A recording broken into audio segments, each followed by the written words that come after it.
Halo rekan-rekan, bertemu lagi bersama saya Yanda dalam episode kali ini. Seperti biasa, saya sudah ditemani oleh dua rekan saya, ada Dias dan juga Rachel. Halo. Halo. Oke, pada episode kali ini kami akan membahas mengenai kinerja Bank Amar di kuartal 2 2021 kemarin.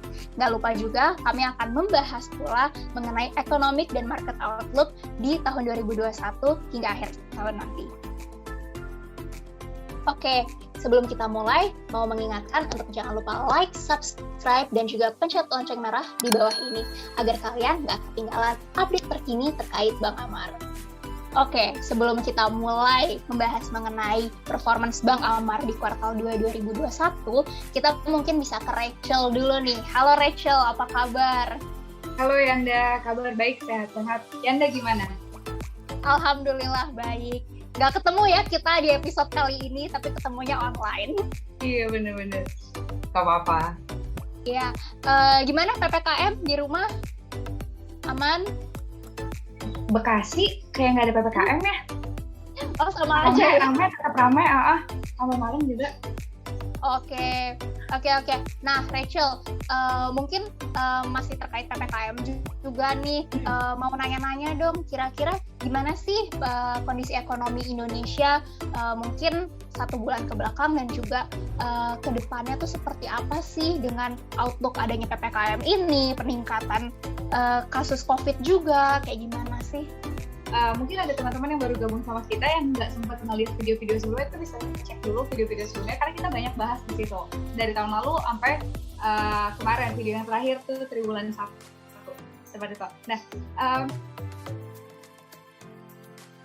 sektor-sektor yang terkena dampak ini ternyata berbeda-beda gitu, berbeda kebijakannya, berbeda juga sektor yang terdampak. Kita tahu bahwa sektor manufaktur maksudnya itu di awal-awal pandemi PSBB itu sangat-sangat terdampak ya, manufaktur, makanan minuman, properti seperti mall ataupun ruko-ruko itu sangat terdampak. Yang paling tidak terdampak itu adalah pertanian.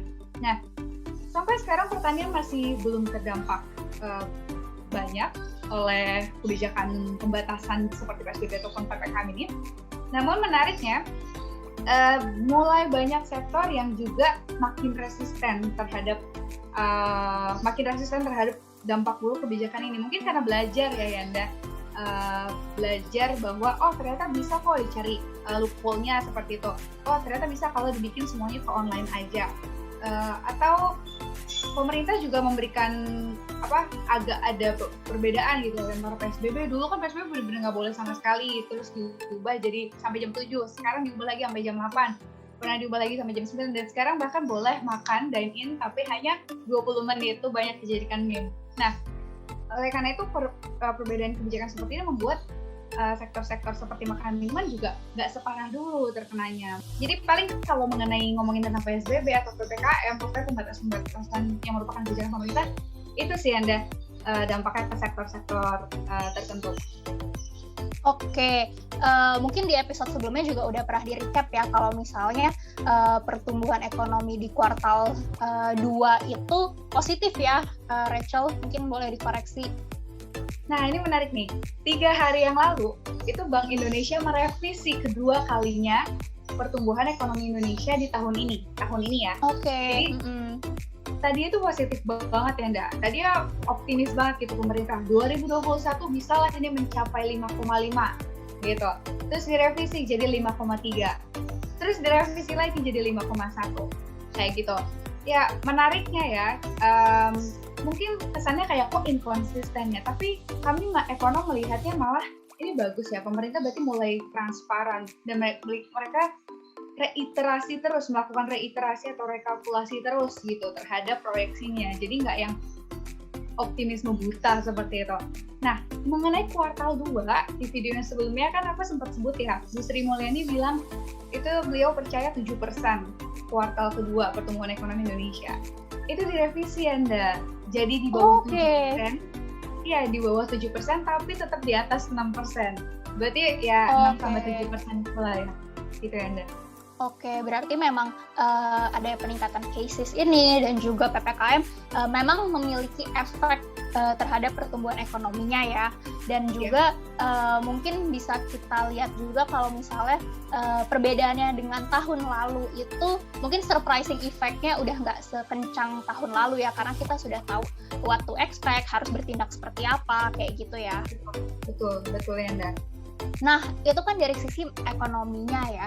Nah, untuk industri kita sendiri nih, untuk perbankan atau financial institution, itu bagaimana sih? Pertama mungkin performance-nya di kuartal kemarin dan juga outlook-nya dengan adanya revisi pertumbuhan ekonomi ini dan juga adanya PPKM sendiri gitu. Pertanyaan yang bagus nih Anda.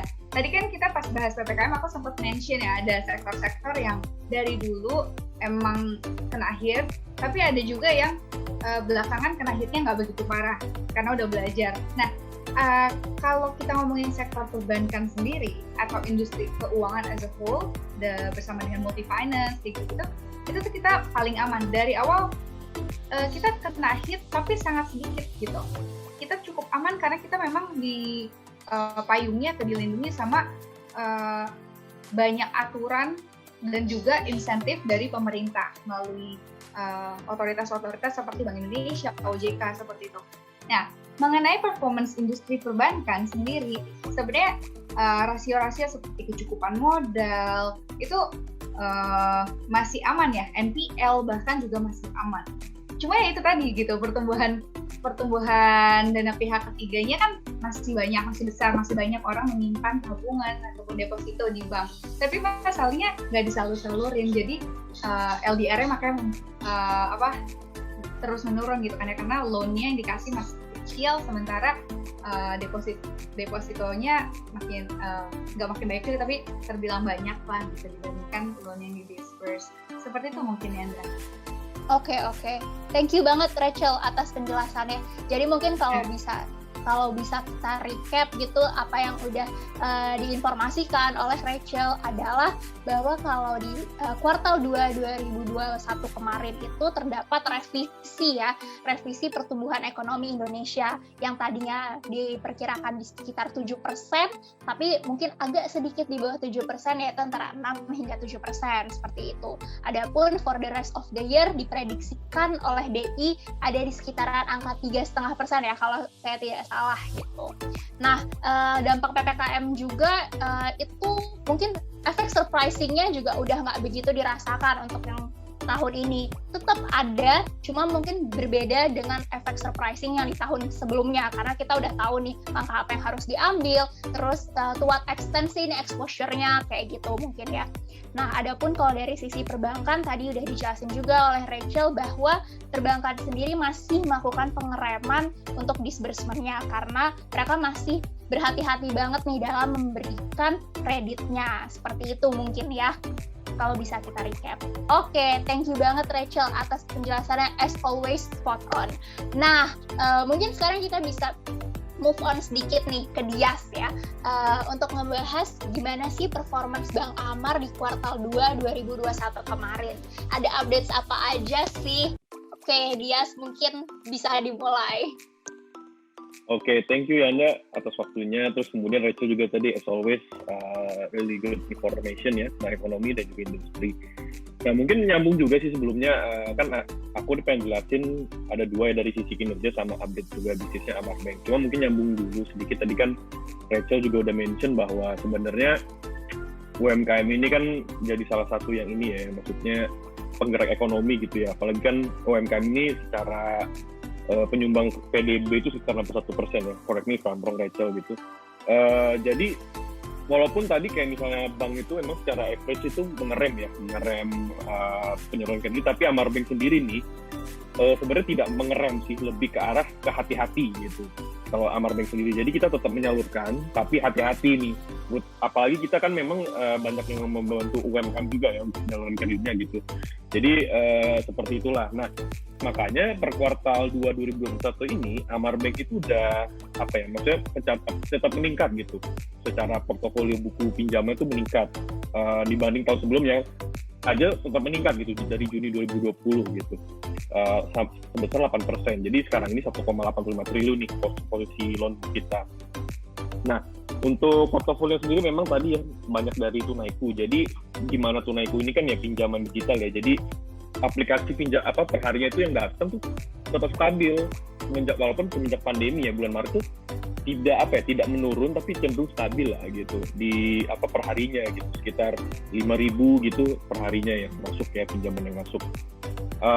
Nah, walaupun memang sekarang juga lagi PPKM ya, tapi tetap sih penetrasi digital, maksudnya pinjaman tunai itu tidak menurun gitu.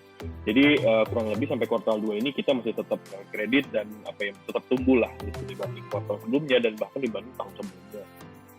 Nah, begitu juga dari sisi funding ya atau pendanaan. Nah, kalau dari DPK sendiri juga cenderung stabil ya. Mungkin tadi kalau dibilang LDR ya, loan to deposit ratio-nya, bank tuh menurun, benar. Maksudnya dari sisi Amarbank juga memang LDR kita menurun, tapi tetap di level yang maksudnya level aman, maksudnya level masih bagus gitu. Di antara 72-96% ya kalau nggak salah kan. Nah, Amarbank sendiri LDR atau LFR tuh di 80-90% gitu. Nah, menariknya mungkin kalau dari sisi dana pihak ketiga di kuartal 2 2021 ini mungkin yang bisa di-highlight itu dari sisi kasanya ya, current account, saving account. Amarbank sendiri naik nih dibanding tahun sebelumnya gitu. Di posisi yang sama, Juni 2020 ke Juni 2021, naiknya tuh lumayan signifikan, 100%, hampir 100% lah naiknya. Jadi di posisi kuartal kedua ini, KSR kita itu sekitar 155 miliar. Jadi memang banyak juga effort dari tim funding kita ya, internal, dan juga dari Senyumku nih, yang lama-kelamaan usernya juga semakin meningkat. Nah, sisi kasanya. Nah, kalau dari sisi deposito sendiri, kita cenderung stabil juga. Saat ini posisi deposito di level 2,1 triliun gitu ya. Jadi cenderung stabil lah, lumayan mengejar juga sih pinjamannya gitu. Nah, mungkin itu dari sisi ini ya, kita kredit dan funding itu. Nah, kalau secara profitabilitas sendiri nih, misalnya kita lihat dari secara profit before tax ya, laba sebelum pajak juga masih positif nih. Dari awal tahun sampai sekarang, sampai kuartal 2, masih tetap positif gitu. Nah, ada juga biaya operasional mungkin agak naik dibanding kuartal sebelumnya ya, itu naik sekitar hampir 20%. Dikarenakan memang selama pandemi ini kita juga udah belajar nih. Jadi dari sisi pemasaran pun kita meningkatkan gimana caranya. Ya kan kalau sebelumnya kita mungkin mendapatkan customer itu tidak sekeras sekarang ya, persaingan antar bank juga makin meningkat, terus pandemi juga. Jadi kita dari sisi pemasaran juga meningkatkan nih istilahnya mulai ramp up juga activities dan campaign virtualnya gitu. Jadi dari sisi pemasaran juga naik, dan kemudian juga perbaikan dari sisi teknologi juga meningkat gitu. Jadi ya kurang lebih seperti itulah, ada kenaikan biaya gitu. Kurang lebih seperti itu sih untuk kinerja keuangan ya Yanda ya gitu. Oke, thank you banget Dias atas pemaparannya untuk kinerja keuangannya Bang Amar. Jadi mungkin kalau dari sisi ekonominya, kalau dari sisi loan-nya gitu ya, itu masih bertumbuh ya. Jadi mungkin instead of melakukan pengereman pemberian dana seperti itu, penyaluran dana, Bang Amar lebih memilih untuk menyalurkan dana tapi mungkin hati-hati sekali. Betul. Seperti itu ya. Makanya mungkin tadi ada kaitannya juga dengan biaya marketing, yang mana kita semua berlomba-lomba nih mau memberikan dana ke customer yang memang paling eligible, yang memenuhi prinsip kehati-hatian kita, seperti itu ya. Oke. Nah itu kan kalau dari sisi numbers-nya ya, financial numbers itu update-nya seperti itu. Nah kalau dari sisi bisnisnya sendiri di kuartal 2 2021 atau mungkin outlook-nya tuh akan seperti apa sih untuk Bang Amar ini? Dan kemarin juga ada berita baik juga, kita kan ada vaksinasi ya ke karyawan, jadi lumayan lah, maksudnya dari secara untuk pekerjaan ke depannya, maksudnya Amarbank tetap memastikan lah kesehatan karyawannya masih paling utama gitu. Nah, oke, mungkin jadi kalau bisa kita recap sedikit nih ya dari pemaparannya Dias, dimulai dari financial numbers-nya Bang Amar, terus juga outlook bisnisnya, updates apa aja. Mungkin in summary adalah Bang Amar sendiri sudah mulai menyalurkan, masih konsisten ya dari episode sebelumnya sampai sekarang kita sudah mulai untuk menyalurkan kredit gitu. Kita udah nggak ngerem lagi. Cuma memang kita masih menjaga banget prudent untuk memberikan kredit secara prudent seperti itu. Jadi memang nasabah-nasabah yang disalurkan pun kreditnya itu memang nasabah-nasabah yang dianggap memiliki resiko yang cukup baik lah ya, bisa dikatakan seperti itu. Dan kalau pengembangan produk sendiri, walaupun PPKM, Amar Bank masih bersemangat banget untuk mengembangkan produk-produknya. Dan nggak lupa juga Amar Bank untuk mendukung upaya pemerintah untuk dalam pemberian vaksin. Kami juga kemarin ikut serta ya partisipasi dalam vaksin gotong royong ya, yang mungkin tadi juga di-mention oleh Dias, untuk memberikan perlindungan maksimal kepada karyawan Amar Bank seperti itu. Oke, thank you banget Rachel, Dias, dan juga rekan-rekan yang sudah menyaksikan podcast episode kali ini. Saya Yanda, mewakili Dias, Rachel, dan juga Amar Bank, pamit undur diri. Mohon maaf apabila ada kesalahan, and see you next time. Bye. Bye-bye.